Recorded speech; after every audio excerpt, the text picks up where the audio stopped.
This is it, the ultimate Golf. Everybody appreciates the standard model, everybody knows and respects the GTI, but this is the Golf R. And this version, on paper at least, is the best yet. So let's get the obvious question out of the way. Is it fast? Yes. It uses basically the same engine as you get in the top spec Golf GTI Club Sport S, but in this case, it's been tickled slightly, so now it makes even more power. 320 PS and 420 Newton meters of torque. So it's rapid, 0 to 62 in 4.7 seconds. And if you get the limiter removed, it'll do damn near 170. Honestly, I can't overstate how fast this car feels. It is the most powerful series production Golf ever. The way it puts its power down is just something else. All of that power goes through a 7-speed DSG gearbox. It just feels stupidly quick all of the time. All right, now we've got that out of the way, let's go and have a proper look at this car.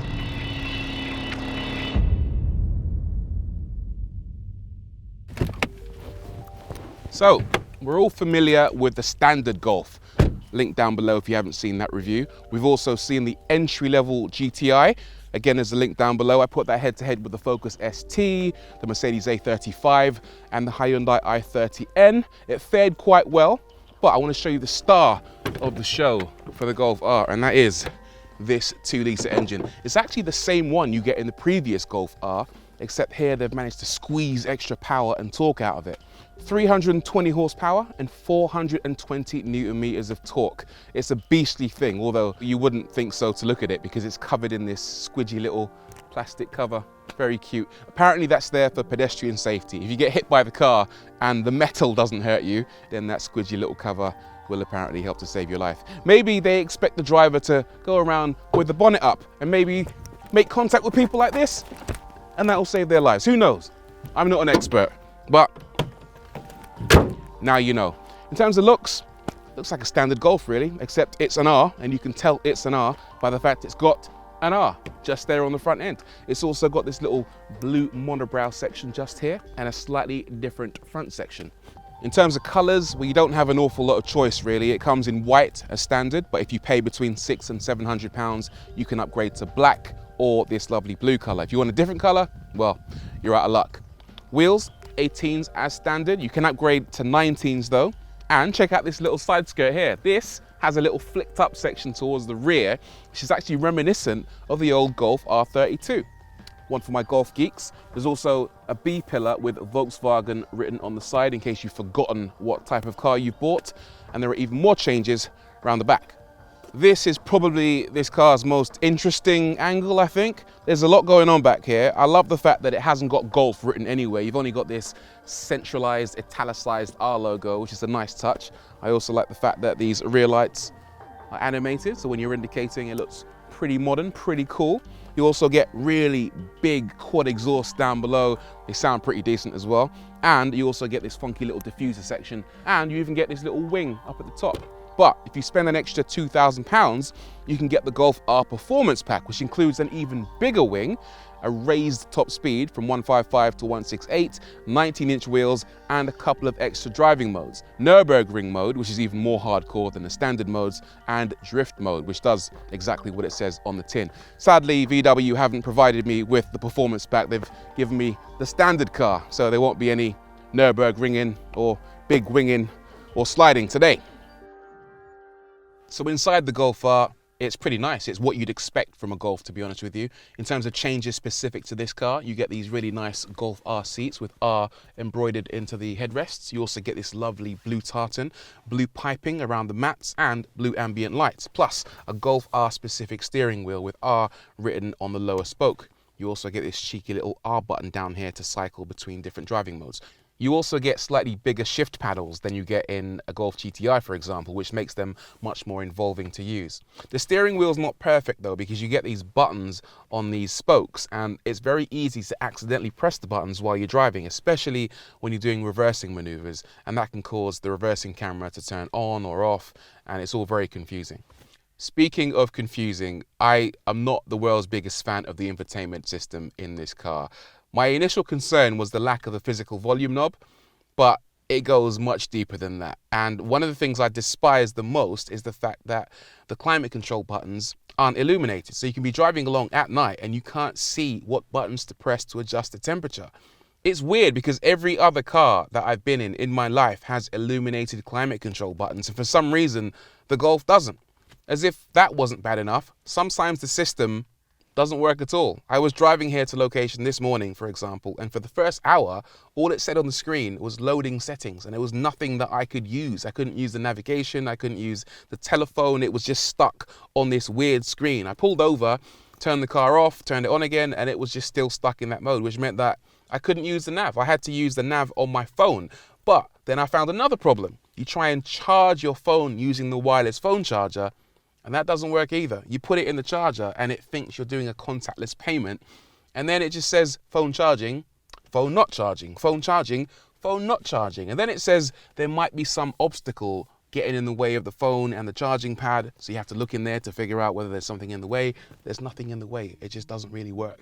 That fault isn't unique to Volkswagen, I'll be fair, but when you're spending £40,000 on a car, you expect little things like this to not infuriate you. And in this car, they infuriate me.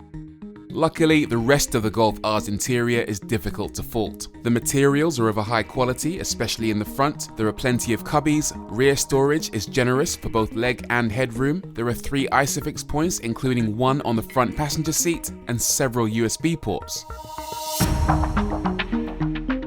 Let's talk about some of the stuff that we know the Golf R is going to be good at. First and foremost, these seats are massively comfortable, really supportive, and it's a lovely driving experience sitting inside this thing, even when you're just pottering around. It's not the quietest car in the world. I can hear a fair bit of road noise coming up off those 18-inch wheels, and I dare say that if you went for the 19-inch wheels, then that situation might be made slightly worse. But honestly, this is a car you can daily and be completely happy with. One of the most impressive things about it is the ride. It's so comfortable to drive around, even on potholed roads here in the UK. This car doesn't have the standard suspension. Instead, it has the optional DCC. Even though it costs £785, I definitely recommend it because it allows you to set up this car's ride exactly how you want it. If you go into the DCC customization menu, you can choose from 18 different levels of chassis comfort. And yeah, that's overkill, but the fact you can choose your own setting is reassuring. There are 3 basic driving modes in the Golf R. There's comfort, there's sport, and there's race. In comfort, everything feels fine. That's the mode you're going to use when you pop into the shops or just pottering around. Sport and race, I'd say, are less convincing for me, and the reason for that is that the steering doesn't feel completely natural in either of those modes. Volkswagen have installed a new variable ratio steering rack in this car, and the end result is that the steering wheel feels really light around the dead center, but when you start to apply some lock either on the left or right hand side, it weights up artificially and feels unnaturally stiff when you're in the middle of a corner, and that's made worse in sport and race modes. Luckily, there is an individual setting where you can choose the comfort steering feel as well as crank up the other aspects of the car to more sporty or racy levels and basically have the car feel exactly how you want it to feel when you're driving. Another thing that's slightly annoying in this car is the lane assist feature, which is on by default. You have to turn it off manually. What it does is it scans the road ahead for lane markings and then tries to keep the car in the lane ahead of you. And it works fairly well, but when you're trying to drive the car and take control of the situation, it just feels, again, a bit unnatural. Once you get to grips with the steering though, I've got to say the chassis in this car is an absolute peach. It just feels tremendous to thread through a set of back roads, throw it into a corner, and it's just so composed, so tidy, almost telepathic in a way. There's a little bit of body roll, but it settles into that really quickly and gives you superb amounts of confidence to pick your speed up, trim your line through the bend. is actually quite adjustable in the corners. The previous Golf R felt a bit like it was on rails and didn't really want to play, but there's an element of playfulness there, an element of fun. Then, when you get on the power, the new all-wheel drive system comes into its own. The car has a torque vectoring rear diff that can send power to the outside wheel during a bend to help push it through corners. The result is that it's supremely effective at using all of its power. If I was being overly critical, I'd say that the chassis could still handle even more power. One of the criticisms I had with the Golf GTI was that the 250 or so horsepower that it had wasn't enough to trouble the chassis, so I wanted more. But with this, I've now got 320 horsepower, and I still feel the same way. You could dump another 100 horsepower into the Golf R, and the chassis would be able to cope no problem whatsoever. It's that good. What an engine though. It is magnificent. It feels significantly quicker than rival hot hatches. It is devastatingly fast. Keep your foot pinned and you will be in another county before you even realize. And the power delivery is actually really good as well. You get most of the power up towards 6,000 or so RPM, so it pays to keep your foot pinned and keep the engine revving. The 7-speed gearbox, very impressive as well. Shifts gears so quickly up and down the box, gives you exactly the gear you need when you need it. Right, piling into a corner now, second gear, no hesitation at all. A lot of cars would have said, no, you need third gear here, but in this, I wanted second, and the car gave it to me. Whew. One criticism of the gearbox is that it has a manual mode, but it's not a true manual. I'll knock it into second, I'll floor it, and it changes up automatically. I want the car to bounce off the rev limiter and let me know that I got it wrong. I want to be in charge of those gear shifts. This is the standard exhaust, and it sounds pretty decent. There are some pops and bangs, and actually they don't sound quite as artificial as you get on some rivals. For example, the Hyundai i30N is always popping and banging constantly, and I love the sound of it.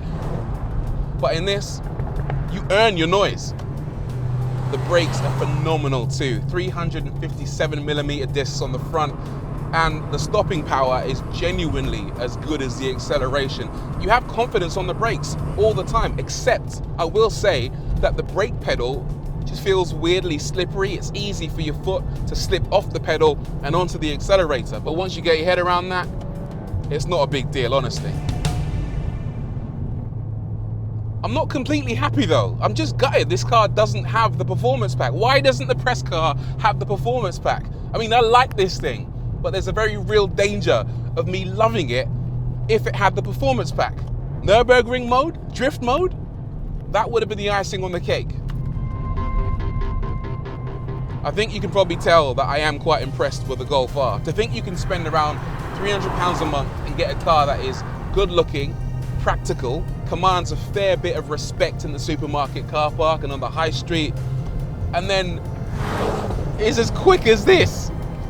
It kind of beggars belief, really. How does it compare to a Mercedes A35? Well, obviously the Mercedes interior is much easier to get on with, better looking, better infotainment. And even though the Mercedes is down on power, the Mercedes is actually arguably more playful than the Golf R. So whether you want to buy it is going to come down to personal choice. But if you do buy it, there's a strong chance you're going to love it. Is it the best Golf ever? Well, get rid of all of this stuff here, sort this lot out, and yeah, absolutely. It's properly mega.